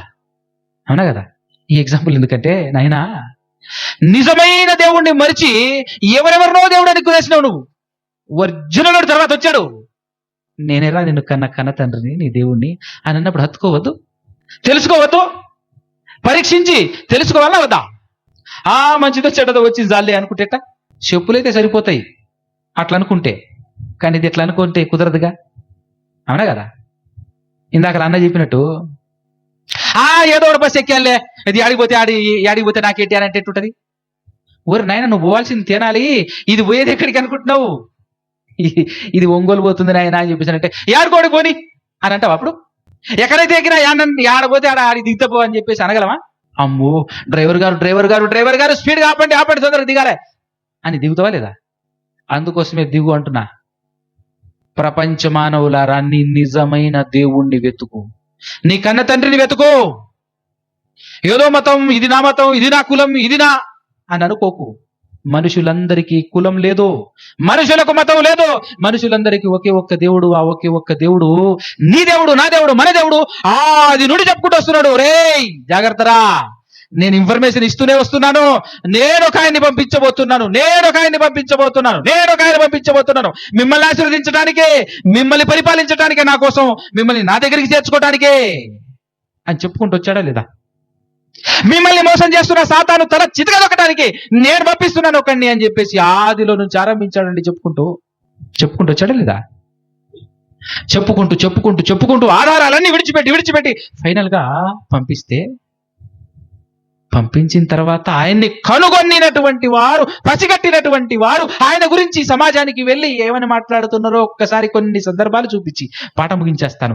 ఆయన గురించి మాట్లాడినటువంటి మొట్టమొదటి వ్యక్తులు ఎవరో తెలుసా? చెప్పండి, వాళ్ళ పేర్లు ఏంటో చెప్పండి. పోనీ వాళ్ళని ఏమని పిలిచారు? అపోస్తలులు అని పిలిచారండి. ఎవరు వాళ్ళు? యేసుక్రీస్తుతో పాటు తిరిగినోళ్ళు, యేసుక్రీస్తుతో పాటు తిన్నోళ్ళు, యేసుక్రీస్తుతో పాటు కలిసి పడుకున్నోళ్ళు. అవునా? సరిగ్గా అర్థం చేసుకుని యేసుక్రీస్తు ప్రభుల వారి గురించి ఆయన ఏమని వాళ్ళు బోధించారో ఒక్కసారి అపోస్తుల కార్యములు 3వ అధ్యాయము 13 నుంచి చూడండి జాగ్రత్తగా. అబ్రహాము ఇస్సాకు యాకోబు అను వారి దేవుడు. ఇందాకల నుంచి మనం మాట్లాడుతున్నాం. అబ్రహాముకు, ఇస్సాకుకు, యాకోబుకు వాగ్దానాలు చేశాడు దేవుడు. ఐడియా ఉందా? ఇక్కడ ఏం చెప్తున్నాడు? ఎవరు మాట్లాడుతున్నారు మనకు అర్థం కావాలంటే 12వ వచనం చూడండి ఒకసారి. పేతురు దీనిని చూచి ప్రజలతో ఇట్లా, నేను దేనిని చూచి? ప్రజలు అక్కడ ఒక పుట్టి కుంటి వాడిని బాగు చేసేసిన తర్వాత అది చూడటానికి జనాలందరూ పులోమని వచ్చారు. ఏం జరుగుతుంది ఇక్కడ అని అందరూ వస్తే అది చూసి ఏమని మాట్లాడుతున్నాడు? ఇశ్రాయేలీయులారా, మీరు వీరి విషయమై ఎందుకు ఆశ్చర్యపడుతున్నారు? మా సొంత శక్తి చేతనైనను భక్తి చేతనైనను నడువను వీరికి బలం ఇచ్చినట్లుగా మీరెందుకు మా తట్టు తేరి చూచుచున్నారు అని చెప్పి 13వ వచనం ఏం చెప్తాడు చూడండి. అబ్రహాము, ఇస్సాకు, యాకోబు అను వారి దేవుడు అనగా మన పితరుల దేవుడు తన సేవకుడైన యేసును మహిమపరిచి ఉన్నాడు. యేసును ఏం చేసి ఉన్నాడు? మహిమపరిచి ఉన్నాడు. తన సేవకుడైన యేసును మరి మహిమపరిచి ఉన్నాడు. మీరు ఆయనను అప్పగించితిరి. పిలాతు ఆయనను విడుదల చేయుటకు నిర్ణయించినప్పుడు మీరు అతని ఎదుట ఆయనను నిరాకరించితిరి. మీరు పరిశుద్ధుణ్ణి, నీతిమంతుడైన వారిని నిరాకరించి నరహంతకుడైన మనిషిని మీకు అనుగ్రహింపమని అడిగితిరి. మీరు జీవాధిపతిని చంపితిరి గాని దేవుడు ఆ జీవాధిపతిని ఏం చేశాడు? మృతులలో నుండి లేపెను. అందుకు మేము సాక్ష్యం. ఏం చెప్తున్నారు? అపోస్తలులు, యేసుక్రీస్తుకు శిష్యులు, మేము సాక్షులం. దేనికి సాక్షులం? మనందరి దేవుడు, మన కొరకు పంపించిన యేసును మీరు చంపేశారు, ఆయన్ని దేవుడు మరలా తిరిగి లేపాడు, అది మేము చూసాము, మేమే సాక్షులం అంటున్నారా? ఇంకేం చెప్తున్నారు? ఆయన నామమందు విశ్వాస మూలముగా ఆయన నామమే మీరు చూచి ఎరిగి ఉన్న వీనిని బలపరచును. ఆయన వల్ల కలిగిన విశ్వాసమే మీ అందరి ఎదుట వీనికి సంపూర్ణ కలుగజేశాను. 17వ వచనంలో మంచి మాట చెప్తున్నాడు చూడండి. సహోదరులారా, మీరు మీ అధికారులను తెలియక చేస్తారని నాకు తెలుసు. అయితే దేవుడు, అవునా, అర్థమవుతుందా? నేను అదే చెప్తున్నానండి. అయ్యా తెలియక ఏదో ఎవరెవరినో దేవుడు అనుకున్నారు, ఎటెటో పోయిర్రు, ఏవేవో చేశారు, తెలియక చేశారు అని చెప్తున్నా నేను. దయచేసి ఇప్పుడు అర్థం చేసుకోండి. తెలియక చేశారు, ఎటెటో తిరిగారు తెలియక. కానీ ఇప్పుడు రండి, మీరు తెలియక చేసి తీరని నాకు తెలియను. అయితే దేవుడు తన క్రీస్తు శ్రమ పడతాడని సమస్త ప్రవక్తల నోట ముందు చెప్పాడు కదా, శ్రమ పడతాడని. ఏదో తాళ్లను బలి పశువుతో కట్టండి అని చెప్పేసి 18వ అధ్యాయం 118 కీర్తనలో మనం చూసాం కదా. ఇంకా అన్ని చూస్తే సమయం సరిపోదని అక్కడక్కడ చూపించుకుంటూ వచ్చాను, అంతేనా కదా? క్రీస్తు శ్రమ పడతాడయ్యా, మీ కొరకు బలి అవుతాడయ్యా, ఒక గొర్రె పిల్లల బలి అవుతాడు అని చెప్పాడు. చెప్పినట్టుగానే ప్రవక్తల నోట దేవుడు ఆల్రెడీ చెప్పించాడు. చెప్పించిన రీతిగా మీకు తెలియకుండానే మీరేం చేశారు? ఆయన చంపించారు. కానీ మీరు చంపించిన యేసును మన పితరుల దేవుడు ఏం చేశాడు తెలుసా? లేపాడు. తర్వాత 22 చూడండి ఒకసారి. మోషే ఇట్లా నేను కంటిన్యూషన్ లో మోషే ఇట్లా నేను అంటే మోషే గారు చెప్పినటువంటి సాక్ష్యం కూడా ఈయన వచ్చినాం కదా, మనం చూసి వచ్చినాం కదా. అది కూడా ఎత్తుకొని పేతురు గారు మాట్లాడుతున్నాడు. అక్కడ ఏం చెప్తున్నాడు?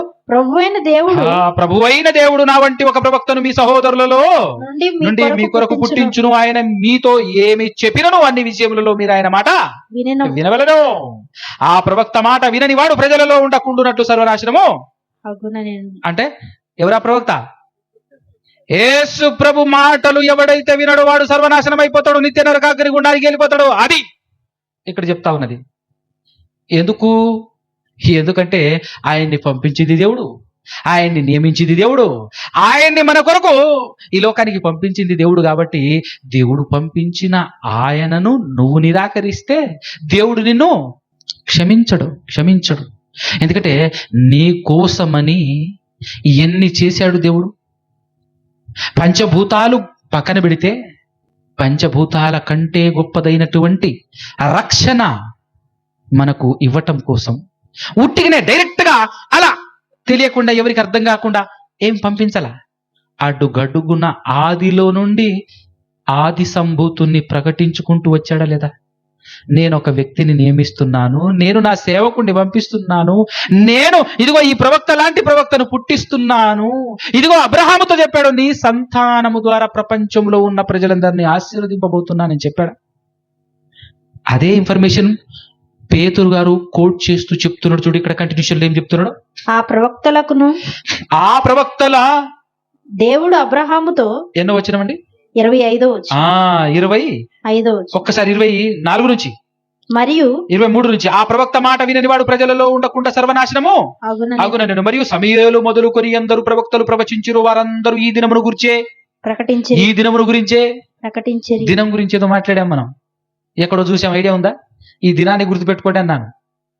ఇది యెహోవా ఏర్పాటు చేసిన దినం అంటాడు. దీని అందరూ పెళ్లిళ్ళకి పెట్టుకుంటారు. నాయన అది పెళ్లికి సంబంధించింది కాదు. యేసు ప్రభు మరణ దినం, అది మరణ పునరుద్ధాన దినం, అది ప్రపంచానికి వచ్చిన రక్షణ దినం, అది యెహోవా ఏర్పాటు చేసిన దినం అది కదా. అది చెప్తున్నాడు. ఏమని? ఆ ప్రవక్త మాట 24 కదా, 25 ఈ దినమును గురించి ప్రకటించిరి.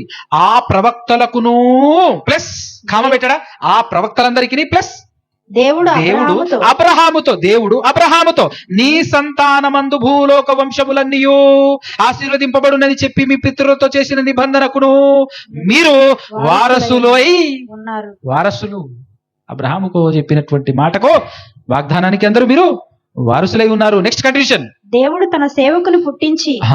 ఎవరండి ఇప్పుడు ఆ సేవకుడు? చెప్పండి, ఎవరు దేవుని సేవకుడు? దేవుడు తన సేవకుణ్ణి పుట్టించి మీలో ప్రతి వానిని వాని దుష్టత్వము నుండి మళ్లించుట వలన మిమ్మును ఆశీర్వదించుటకు. అంటే దుష్టత్వం నుంచి మళ్లించటమే ఆశీర్వాదమా అనే కదా, అంతేనా కదా? అబ్రహాము ద్వారా ప్రపంచ ప్రజలందరినీ ఆశీర్వదించబోతున్నాను అన్నాడు. ఈరోజు ప్రపంచ ప్రజలందరూ ఎక్కడున్నారు? దుష్టత్వంలో లేరు. నోరు తెరిస్తే అబద్ధాలు, నోరు తెరిస్తే బూతులు, తప్పులు. కళ్ళు తెరిస్తే ఏవేమో చూడాలని చేస్తా ఉంటాడు యూట్యూబ్లలో. అవునా కదా? సెల్ ఫోన్ ఈరోజు ఓపెన్ చేస్తున్నటువంటి వాళ్ళందరూ ఏం చూడాలి? మంచివి చూడటానికి ఏమైనా ఓపిక ఉంటుందా? ప్రసంగాలు వస్తున్నాయి అనుకో, ఓపికతో శ్రద్ధగా వింటామా? ఇంకా ఇంకా ఇంకా తోస్తూనే ఉంటాం, పైకి కిందికి తోస్తూనే ఉంటాం. ఎక్కడ ఆపుతాం? ఎక్కడైతే డిచ్చుకు డ్యాన్స్లు వేస్తున్నారో, సగం సగం బట్టలు వేసేసి అబ్బా అనుకుంటే అక్కడ ఆపరా, చూద్దాం రక్కోసేపు, ఇక్కడ ఆగాలి మనసు. అంటే ఎలాంటి మనసు మనది? ఏ విధమైనటువంటి మనుషులం మనం? ఎలా ఉన్నాం మనం? పక్కా కదా? ఈ విధమైనటువంటి దుష్టత్వంలోనికి మనల్ని ఎవడు నడిపించాడు? మనకు సొయ్యలేదు, ప్రపంచానికి సొయ్యలేదు, స్పృహ కూడా లేదు. ఏడున్నాడో కూడా. పిచ్చోనికి సొయ్యి ఉంటుందా అండి? ఏదో బురదలో బురలాడుతూ ఉంటాడు. ఒరేది బురదరా అని మనం చెప్పిన వాడికి ఏమైనా అవగాహన ఉంటుందా? నిజం చెప్పాలంటే క్రీస్తులోనికి వచ్చి, క్రీస్తు అనే వెలుగు దగ్గరికి వచ్చి ఈ బైబిల్ చదివిన తర్వాత మన బతుకేంటి, మన పొజిషన్ ఏంటి, మనం ఏడున్నాం, మనం ఎక్కడ ఉండాలి, మనం ఎవరము అనేటటువంటి మన గురించినటువంటి డీటెయిల్స్ బైబిల్ దగ్గరికి వచ్చేంత వరకు మనకు అర్థం కాదు. ఈ లోకంలో పడి బ్రతుకుతున్నప్పుడు ఒకటే ఒక టార్గెట్ ఉంటుందండి మనందరికీ. మనుషులందరికీ ఉండే ఏకైక టార్గెట్ ఏంటో తెలుసురా? ఈ జానెడు పొట్ట తప్ప వేరే టార్గెటే ఉండదు. 24 గంటలు దీన్ని పోషించుకోవడం కోసం ఏం తినాలి, ఎట బతకాలి, ఎందుకు బతకాలని ఒకటి ఆలోచించడు. ఎట బతకాలి అంతే. మొన్నటి వరకు ఉండేది రండి ఇది. ఇప్పుడు ఇట్లా కాదు, బతకటం ఈజీ అయిపోయింది. ఇప్పుడు ఏం చేస్తున్నారు? ఎట్ట ఎదగాలి, అవసరం అనుకుంటే నలుగురి తొక్కైనా సరే అందరికీ నేను కనపడాలి, అందరి నెత్తిన కాళ్ళు పెట్టి నిల్చోవాలి, అందరు నన్ను చూడాలి. అర్థమవుతుందా? పేరు ప్రఖ్యాతలు సంపాదించుకోవాలి, అందరికీ నేను కనపడాలి, అందరూ పొగడాలి, నేను నిలబడాలి, అందరూ గొప్ప చేయాలి, నేను చేయబడాలి. అంటే మనుషుల మెప్పు కోరి, మనుషుల ద్వారా పొగడబడేటటువంటి వాళ్ళు, మనుషులు నన్ను మెచ్చుకోవాలనుకునేటటువంటి వాళ్ళు కొద్దిసేపే తేడా జరిగితే ఆ మనుషులే ఉతికారేస్తారు అన్న సంగతి అర్థం కాదు. కొంచెం తేడా జరగాలి, మామూలు కూడదు. నువ్వు హీరో అది ఇది అని చెప్పేసి కొద్దిసేపు పొగుడతారు, కొంచెం తేడా రావాలి, కథం అయిపోయినట్టే. అవునా కదా? పూలు జల్లే వాళ్ళే చెప్పులు విసురుతారు, తర్వాత పూలు జల్లినోడే చెప్పులు విసురుతాడు. అట్లాంటి మనిషితో అవసరమా? పూటకో రకం గంటకో రకం మారేటటువంటి మనిషి. మనుషుల మెప్పు కాదయ్యా. నువ్వెందుకు పుట్టావో నువ్వెవరో తెలుసుకో ఫస్ట్. నువ్వెందుకు బతుకుతున్నావో, ఎందుకు చస్తున్నావో, చావు అంటే ఏంటో, ఈ చావు తర్వాత ఏంటో. అంధకారంలో ఏదో కళ్ళు మూసుకొని బతికినట్టు, జంతువులు బతికినట్టు బతికేస్తావా? పైగా నేను జ్ఞానిని, నేను మనిషిని, మనుషులు జంతువులన్నింటికంటే నేనే జ్ఞానిని అని చెప్పేసి చెప్పుకున్నప్పుడు ఆ మాత్రం జ్ఞానం ఆలోచించకపోతే ఎట్లా? ఏదో 3 పూట్ల భోజనం దొరుకుతుంది, తింటున్నాను, బతుకుతున్నాను, తెల్లారుతుంది జీవితం, సాగుతుంది జీవితం అని అనుకుంటే మనుషులకు జంతువులకు పెద్ద డిఫరెన్స్ ఏమి ఉండదండి. ఆలోచించటానికే మనందరికన్నా తండ్రి అయినటువంటి దేవుడు ఎప్పటి నుంచో ఆధారాలు విడిచిపెట్టాడు చూడండి అని చూపిస్తూ, ఆ దేవుడు పంపించిన దేవుని కుమారుడు, ఆ దేవుడు పంపించిన దేవుని సేవకుడు, ఆ దేవుడు పంపించిన ప్రవక్త, ఆ దేవుడు ఒక ఆయన్ని పంపించాడయ్య మన కోసం. ఆ ఒక ఆయన ఎవరో కాదు, ప్రపంచానికి కాలానికి మధ్యవర్తిగా ఉన్నటువంటి యేసుక్రీస్తు ప్రభుల వారు. ఆయన ద్వారా తప్ప ఎవ్వడు నిజమైన దేవుణ్ణి చేరుకోలేడు, మనందరికన్నా తండ్రిని ఏకైక దేవుణ్ణి చేరుకోలేరు అనే వాస్తవాన్ని స్వీకరించకుండా ఆ దేశములో పుట్టిన ఆయన, ఈ దేశానికి సంబంధించిన ఆయన, ఆ మతానికి సంబంధించిన ఆయన అని మాట్లాడితే అజ్ఞానం కాదా? తింటున్న బియ్యం మీద ఉండేటటువంటి పేరు ఎక్కడి నుంచిది? వాడుతున్న ప్రతిదీ. అవునా కదా? కొన్ని షర్ట్లు మరి మీరు వాడతారో లేదా, దగ్గర కొన్ని ఉంటాయి. షర్ట్ వెనకాల పాన్ అమెరికా అని ఉంటుంది. అంటే ఎక్కడ తయారైంది అది? ఎవరిది అది? అది మాత్రం కావాలి. యుఎస్ఏ అంటే బ్రాండ్ రబై వాడుకుందాం, బ్రాండ్. అమెరికా నుంచి వాచ్ కావాలి, అమ్మ ఇండియా నుంచి వద్దా? ఇవి మాత్రం కావాలి. కొంచెం ఆలోచించి ఈరోజు మనుషుల్ని పిచ్చోల్ని చేస్తున్నారు. మన మతం, మన దేశం, మన మతం. అన్ని విషయాల్లో ఇదే డైలాగ్ చెప్పరాదు? బాగుంటది, చెప్తావా? అలా చెప్పం. నలుగురిని రెచ్చగొడితే, నలుగురిని పోగు చేసుకుంటే వాళ్ళ మీద పడి నేను బతకొచ్చు అని. ఈ మధ్యలో యూట్యూబ్ ఒకటి వచ్చేసింది కదా, సోషల్ మీడియా వచ్చేసిన తర్వాత సబ్స్క్రైబర్స్ పెంచుకుంటే డబ్బులు వస్తున్నాయి. ఏదో నోటికి వచ్చింది మాట్లాడుకుంటే కథం, వ్యూస్, సబ్స్క్రైబర్స్, రేటింగ్స్, డబ్బు. అది కూడా ఒక బతుకు విధానం అయిపోయింది. పొట్టకుట్టి కోసం గట్ల కూడా బతికేస్తుంది. తిట్టడం కూడా ఈరోజు బిజినెస్ అయిపోయింది. పక్కని తిట్టడం కూడా బిజినెసే. ఎవడు ఏది పడితే అది చేస్తున్నాడు, ఓకే.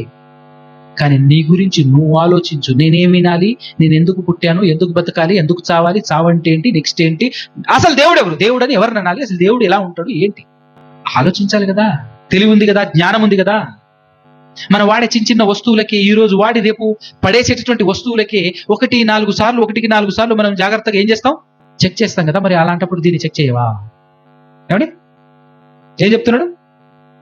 పాపము నుండి విడుదల, దుష్టత్వము నుండి విడుదల, మనిషి బ్రతుకుతున్న స్థితిని మార్చటానికి, మనిషి యొక్క గతిని మార్చటానికి, మనిషి యొక్క ఆలోచనలు మార్చటానికి దేవుడు తన కుమారుడైన యేసుక్రీస్తును పంపించాడు.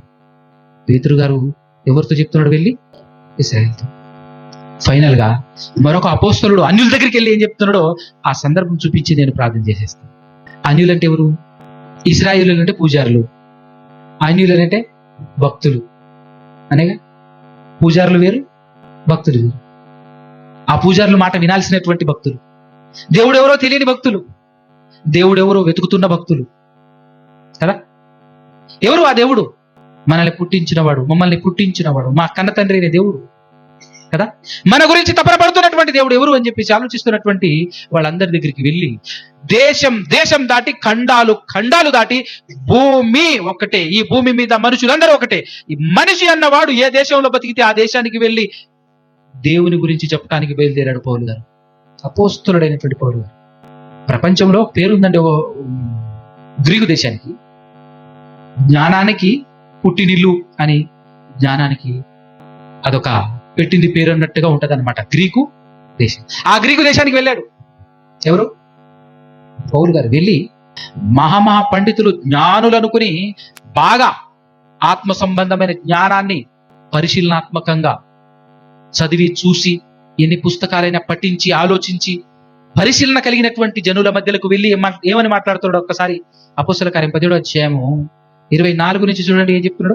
దేవుని గురించి ఎలా పరిచయం చేస్తున్నాడు చూడండి. అన్య జనుల దగ్గరికి వెళ్ళి, అన్య జనులు అంటే దేవుడు ఎవరో తెలియని వారు. ఒకప్పుడు మనం కూడా అదే కదా, భారతీయులు కూడా అదే కదా. కాబట్టి మన దగ్గరకు వచ్చి ఏమని చెప్పాడో చూద్దాం మనం ఒకసారి. ఆ సందర్భం చూసి 24 నుంచి 31 వరకు చదివేసి మనం పాఠం ముగించేసుకుందాం. రైట్. జగత్తును అందలి సమస్తమును నిర్మించిన దేవుడు, అది అందలి సమస్తమును నిర్మించిన దేవుడు తానే ఆకాశానికి భూమికి ప్రభువై ఉన్నందున, అంటే రాజు అయిన ఆకాశానికి భూమికి ఏలిక అయిన ప్రభు అయినందున హస్తకృతములైన ఆలయములలో నివసింపడు. హస్తకృతయములైన ఆలయాలలో నివసింపడు అంటే అర్థం ఏంటండి? చర్చిలో దేవుడు ఉండడమ్మా, మసీదులో దేవుడు ఉండడు, గుళ్ళో ఎక్కడా కూడా దేవుడు ఉండడు. హస్తకృత ఆలయాలలో దేవుడు నివసింపడు. ఆయన అందరికి జీవమును ఊపిరిని సమస్తమును దయచేయువాడు గనుక తనకు ఏదైనా కొదువ ఉన్నట్టుగా మనుష్యుల చేతులతో సేవింపబడువాడు కాడు. అబ్బా ఏం చెప్పాడండి! నేను అర్థమవుతుందా? ఏమన్నా చెప్పిండా? బాగా ఆలోచన చేయండి. ఈరోజు మనం దేవుని దగ్గరికి వెళ్తాం, ఒక కొబ్బరికాయ పట్టుకెళ్తాం. నిజం చెప్పండి, నిజంగా ఆయనకు కొబ్బరికాయ కావాలంటే ఆ కొబ్బరికాయలు నీకు అందవు, ఆయనకు అసలు అవి ఉండేయే పైన ఉంటాయి, నువ్వు ఎక్కి తెంపాలి. ఆయనకు కావాలనుకుంటే చెట్టు మించే మొత్తం అలా పైకి వెళ్తున్నాయి అనుకో, అడిగేటోడేవాడు? పోయి ఏమైనా కేసు పెడతావా పోలీస్ స్టేషన్లో? ఉందా ఆస్కారం? దేవుడు గొర్రె అడుగుతున్నాడు, కోడి అడుగుతున్నాడు అని తీసుకెళ్ళావనుకో, నిజంగా ఆయనకు కోళ్ళు గొర్రెలు కావాలంటే ఎవడన్నా ఆపుతాడా?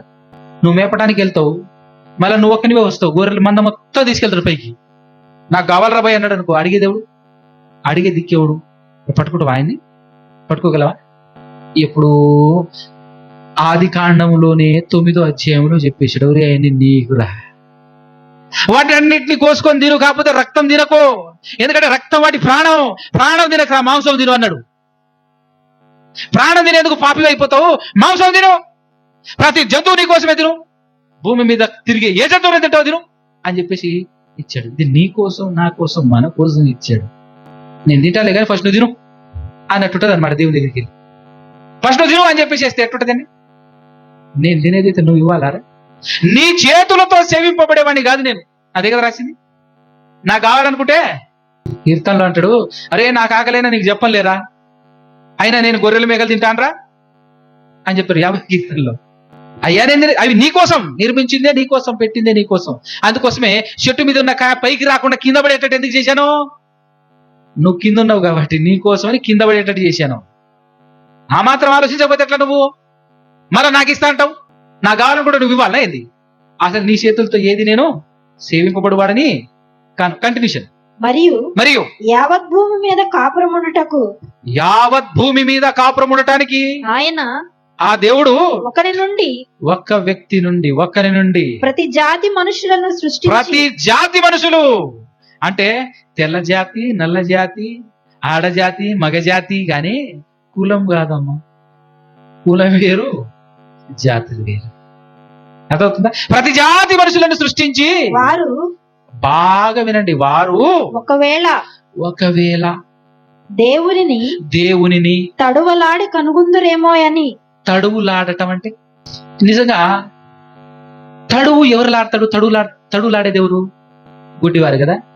మనమందరం ఎవరు? గుడ్డివారమే. ఒప్పుకోరా మీరు? ఇది మీకు కనబడుతుందా లేదా? కనబడుతుంది కదా.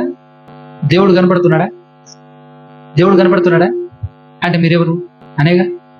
ఇప్పుడు దీన్ని వెతికినట్టు వెతకకూడదు. దేవుణ్ణి తడువులాడాల్సిందే. ఎందుకు? ఆయన కనబడ్డాడు కదా, అదృశ్యుడు కదా. తడువులాడాల్సిందే ఖచ్చితంగా. తడువులాడటం అంటే వెతకటం. వెతకాలి ఖచ్చితంగా. ఎవరిని? దేవుణ్ణి. కనబడని దేవుణ్ణి ఖచ్చితంగా వెతకటానికే నీకు జీవితకాలం ఇచ్చాడు. యావత్ భూమి మీద ఒకరి నుండి ప్రతి జాతి మనుషుల్ని సృష్టించి వారు ఒకవేళ దేవుణ్ణి తడువులాడి కనుక్కుంటారేమోనని. ఎందుకు కనుక్కోవాలి? దేవుడిని ఎందుకు కనుక్కోవాలి? దేవుణ్ణి పుట్టాను, మా నాన్నకు మా అమ్మకు నేను పుట్టాను. పుట్టిన తర్వాత వాళ్ళు తిండి పెడుతున్నారు, తింటున్నాను. తల్లారుతుంది, డే గడుస్తుంది, పెద్దయ్యాను. వాళ్ళు వెతికి ఎవరో అమ్మాయిని తీసుకొచ్చారు, పెళ్లి చేశారు, సంసారం చేస్తున్నాను, చక్కగా పిల్లలు పుట్టారు. పిల్లలు పుట్టిన తర్వాత వాళ్ళకు కూడా చదివిస్తున్నాను. ఇదంతా జరుగుతూనే ఉంది కదా. మళ్ళీ దేవుణ్ణి ఎందుకు ఎతకాలి? ఏం అవసరం? దేవుణ్ణి ఎతకాల్సిన అవసరం ఏముంది? అవునా? అంతే కదా. జంతువు కూడా అలానే బతుకుతుంది. అవునా? తెలివైన వాడు ఎట్లుంటాడనంటే, సింపుల్ విషయం ఒకటి చెప్తాను. అన్న మీ పేరేం పేరు? ఇందాక పాట చాలా చక్కగా పాడారు మీరు. గాబ్రియల్ గారిని జాగ్రత్తగా నేను ఇక్కడి నుంచి కళ్ళు మూసుకొని ఎక్కడో తీసుకెళ్ళాను. ఏమంటారు దాన్ని? కిడ్నాప్. అన్నగారిని ఎత్తుకపోయినా, కళ్ళు మూసేసి ఎత్తుకపోయి అన్నో పెట్టా, ఒక గదిలో పెట్టేసి ఆ మూలను ఆయన కూర్చోబెట్టేసి ఈ మూల నేను కూర్చున్నా. ఇప్పుడు ఏమడుగుతాడు ఆయన? చెప్పండి, ఏమడుగుతారు చెప్పండి అన్న. నేను ఎక్కడున్నా, నన్ను ఎవరు తీసుకొచ్చారు, ఎందుకంటే కనబడుతుంది నేనే కాబట్టి. నేను ఎక్కడున్నా, అసలు ఇది ఈ ప్రాంతం ఏంటిది, నన్ను ఎందుకు తీసుకొచ్చావు అడుగుతాడా లేదా? అడగకుండా కూర్చుంటే ఏమంటాం? ఏమనుకోకు. అడగకుండా కూర్చున్నాడు అనుకో, ఇది పని చేయట్లేదని అర్థం అనే కదా. మరి నువ్వు వచ్చేసావు భూలోకానికి, ఏందిరా ఈ లోకం అడగవా? ఎవర్రా నన్ను ఇక్కడ తీసుకొచ్చాడు అడగవా? ఎవరో ఒకరు చేస్తారు. ఊరి ఈ చావుడేందిరా, అందరూ పుట్టినోళ్ళు చేస్తారు అనగానే అవునా అనుకుంటే ఇంటికి పోతాడు తప్ప ఎందుకు చావాలే అని అడుగుతామా? అంటే నేను కూడా చేస్తాను ఒక రోజు అయితే. అసలు ఆ మాత్రం దానికి ఎందుకు పుట్టడం? మరి ఈ పుట్టడం దేనికి, సావటం దేనికి, ఏంది ఇది? ఎవరు అడగాలే? ఈ ప్రశ్నలకు సమాధానం ఎవరు చెప్తాడో? ఈ ప్రశ్నలు కావాలా వద్దా? కావాలి అని అనుకునేవాడు జ్ఞాని. ఆ జ్ఞానికి కావాలి దేవుడు. ఆ దేవుని వెతకాలి. ఇప్పుడు ఆయన తప్ప ఎవడు ఇవ్వలేడు సమాధానం నీకు. కాబట్టి దేవుని వెతకాలనా వద్దా? బుర్రున్నోడైతే దేవుడిని ఎత్తుకుతాడు ఖచ్చితంగా. బుర్ర లేనోడైతే కాలికి కూర్చుంటాడు అంతే. జంతువుకి ఇవేమీ అవసరమా? నీకు అవసరం. నువ్వు జ్ఞానిగా, నువ్వు అడగాలి ఖచ్చితంగా. అందుకోసం వెతకాలి ప్రతి మనిషి. ఎవరిని వెతకనివాడు మృగం, జంతువుతో సమానం. దేవుణ్ణి వెతికినవాడే మనుషులు, వెతికేవాడే మనిషి. కంటిన్యూషన్. తన్ను వెతకటం కోసం నిర్ణయ కాలమును వారి నివాస స్థలం యొక్క పొలిమెరలను ఏర్పరిచాడట. పొలిమెరలను ఏర్పరిచాడట. ఆయన మనలో ఎవనికి దూరముగా ఉండేవాడు కాడు. అది ఆయన స్టేటస్ ఏంటంటే, మీకు దూరంగా ఉండేవాడు కాదు. మీరేమో అంత దూరం చర్చి కడతాడు, ఊరవుతల గుడి కడతారు, అందులో దేవుడు ఉండడు. దేవుడు ఉండాలనుకుంటుంటే ఇక్కడ మీకు దగ్గరగా మీలో ఉండాలని ఆశపడుతున్నాడు. నీ దేహం కావాలి దేవాలయం కదా. ఇప్పటికీ ఇంత జ్ఞాన గ్రంథం పట్టుకున్న తర్వాత కూడా మనోళ్ళు ఏం చేస్తుంటారు తెలుసా? నీట్గా సంవత్సరానికి ఒక్కసారి క్రిస్మస్ లేకపోతే గుడ్ ఫ్రైడేనో ఏదో వస్తుంది అనుకోండి, లేదంటే డైలీ చేసేవాళ్ళు చేస్తూనే ఉంటారు. ఫుల్ క్లీన్ చేస్తుంటాడు. దేన్ని? ఆ చర్చ్ బిల్డింగ్ ని. ఇది ఎట్లుంటుంది? లోపల మాత్రం అబద్ధాలు, అసూయలు, రకరకాలైనటువంటి అన్ని లోపల కుళ్ళిపోతుంటాయి లోపల. దేవుడు ఎక్కడ ఉంటానన్నాడు? అక్కడ కాదు, ఇక్కడ. క్లీనింగ్ దానికి కాదు, దీనికి కదా. దీన్ని క్లీన్ చేయాలంటే బైబిల్ చదవండి. ఎవరికి దూరముగా ఉండువాడు కాడు. కాడు. మనం ఆయన యందు బ్రతుకుచున్నాము. మనము ఆయన యందు బ్రతుకుచున్నాము, చలించుచున్నాము, ఉనికి కలిగి ఉన్నాము. అటువలే మనం ఆయన సంతానమని. మనము ఎవరి సంతానమట? దేవుని సంతానం. మనము ఆయన సంతానమని మీ కవీశ్వరులలో కూడా కొందరు చెప్పుచున్నారు.